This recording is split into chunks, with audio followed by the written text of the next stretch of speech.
નમસ્કાર દર્શક મિત્રો, બોટાદ દસ્તક ન્યૂઝમાં આપનું હાર્દિક સ્વાગત છે। હું છું એલડી મકવાણા। આપ જોઈ રહ્યા છો બોટાદ દસ્તક ન્યૂઝ। હવે પછીના સમાચાર વિગતવાર। ગણપતિ ફાટસર રોડ પર એક જ વર્ષમાં ગાબડું, વાહન ચાલકો ત્રાહિમામ, કોન્ટ્રાક્ટરની બેદરકારી સામે આવી।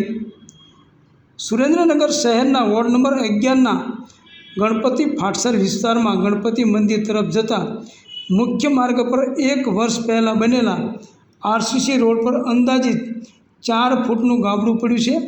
આ ઘટનાને કારણે સ્થાનિકો અને વાહન ચાલકોને ભારે હાલાકીનો સામનો કરવો પડી રહ્યો છે।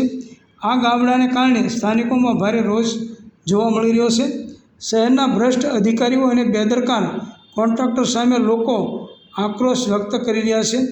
આમ આદમી પાર્ટીના કાર્યકરોએ સ્થળ પર પહોંચીને જાતે જ રોડ પર કામ હાથ ધર્યું હતું। લોકોની સુરક્ષાને ધ્યાને લઈ કોઈ જાનહાનિ કે નુકસાન ન થાય તે માટે પાર્ટીના કાર્યકરોએ ખાડા ભરવાના પ્રયાસો કર્યા હતા।